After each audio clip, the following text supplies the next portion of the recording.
akan terangkan tentang program imunisasi kebangsaan Malaysia. Okay. Ramai ibu bapa yang masih keliru kenapa anak kita perlu diberikan suntikan dan kenapa banyak suntikan yang perlu diberikan. Dan adakah vaksin-vaksin ini selamat dan apa akan terjadi kalau kita tertinggal untuk memberikan mereka vaksin. Okay. Jadi hari ini kita akan cuba untuk kupas semua ni. Okay. Program imunisasi kebangsaan di Malaysia ialah program vaksin yang disediakan oleh Kementerian Kesihatan Malaysia yang matlamatnya ialah untuk mencegah daripada penyakit berjangkit, mengurangkan kematian bayi dan kanak-kanak dan juga untuk melindungi komuniti melalui herd immunity. Okay. Nanti saya akan terangkan dengan lanjutlah apa itu herd immunity. Jadi Malaysia sebenarnya kita sangat bersyukur kerana kita merupakan antara negara yang mempunyai liputan imunisasi yang sangat baik. Kerana kebanyakan penyakit-penyakit ni kita boleh cegah melalui vaksinasi. So vaksin dia bukan sekadar suntikan sahaja. Dia ialah untuk melindungi anak kita daripada penyakit yang serius seperti penyakit tuberkulosis, penyakit hepatitis B, penyakit difteria, penyakit tetanus, pertussis, polio, Haemophilus influenza, pneumococcal, measles, mumps and also rubella. Selain itu ada coverage untuk Japanese encephalitis untuk kawasan Sabah Sarawak sana dan HPV untuk remaja perempuan. Jadi sebelum ada vaksinasi kebangsaan ni, banyak kes yang telah berlaku yang boleh menyebabkan kanak-kanak meninggal dunia sebelum adanya vaksin. Jadi vaksin ni akan diberi mengikut umur kerana sistem imun bayi yang berkembang memerlukan vaksinasi yang berperingkat. Seperti BCG, kita hepatitis B juga semasa lahir di hospital.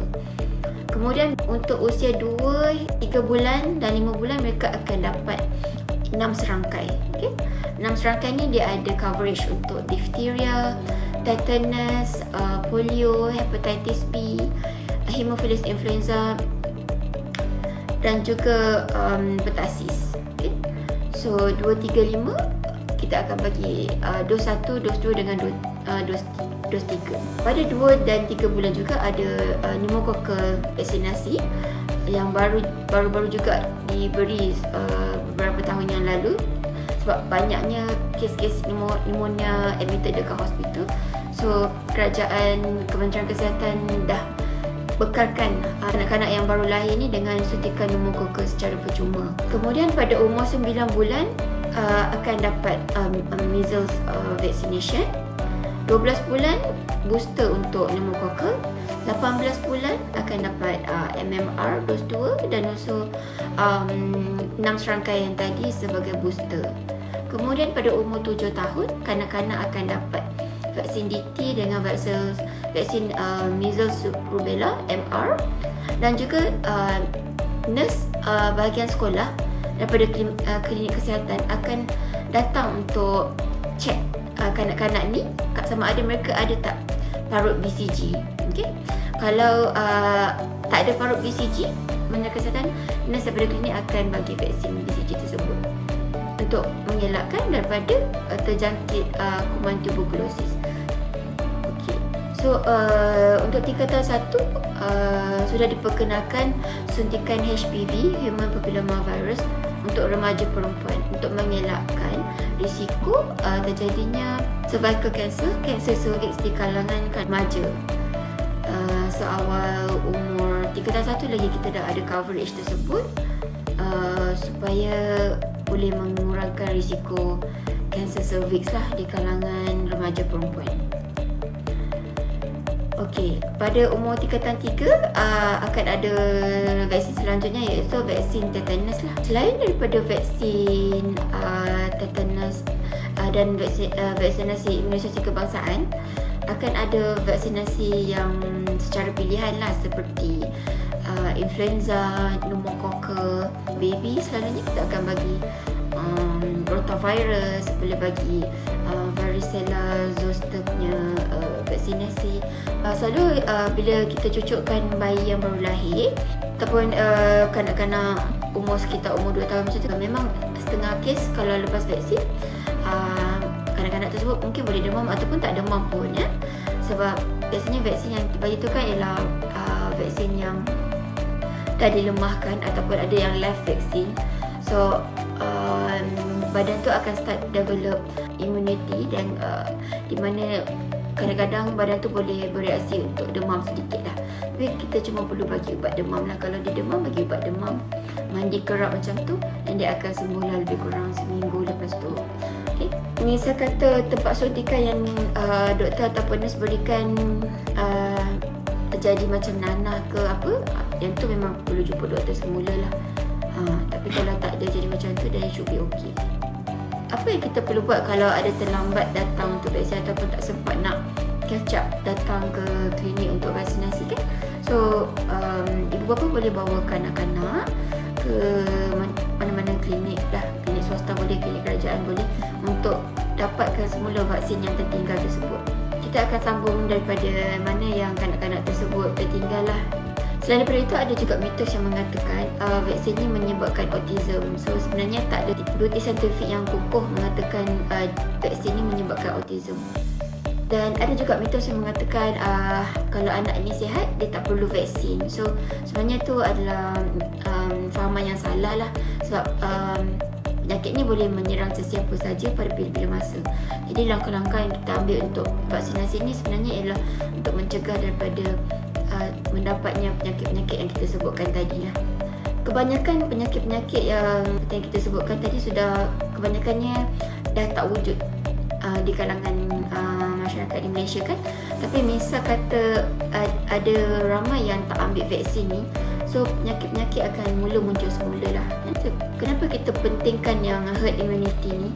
So herd immunity ni ialah apabila kebanyakan orang kita dah cover untuk vaksin. So orang-orang ini, peratusan ramai yang dapat vaksin ni, dia akan melindungi golongan yang tak berpeluang untuk ambil vaksin. Okay? Golongan yang tak boleh untuk ambil vaksin ni macam baby yang terlalu pramatang kan, ataupun pesakit kanser, ataupun pesakit yang sedang menjalankan rawatan kemoterapi, dan pesakit yang mempunyai imun sistem yang lemah.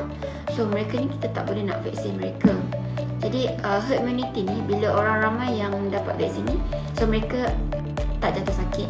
So dia taklah menyebabkan penyakit-penyakit tersebut kepada mereka. So bila golongan-golongan berisiko ni kita dapat lindungi, so kita dapat jaga komuniti ni daripada mendapat penyakit. So vaksin ni bukan sekadar melindungi diri kita je, tapi dia akan melindungi orang-orang di sekeliling juga. So pastikan anak-anak menerima vaksin mengikut jadual, dan jika anda terlepas mana-mana dos, anda boleh datang ke klinik kami, klinik Ainisha, ataupun dapatkan vaksinasi di mana-mana klinik swasta lah atau kerajaan. Macam mana nak bezakan side effect normal dengan teruk macam allergic reaction? Kalau seseorang bayi tu kita dah bagi vaksin kan, so mereka mungkin dekat kawasan suntikan sana, kalau dia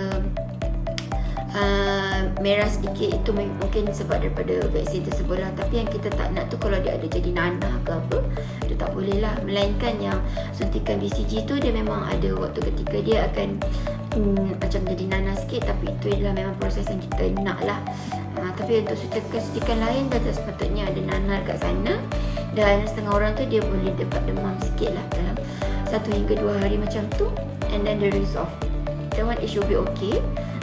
Tapi yang kita tak nak tu kalau dia demam berlarutan ataupun dia start jadi nanah dekat kawasan tempat suntikan lah. Sebenarnya apa-apa alergi dia akan berlaku 2 jam lepas tu.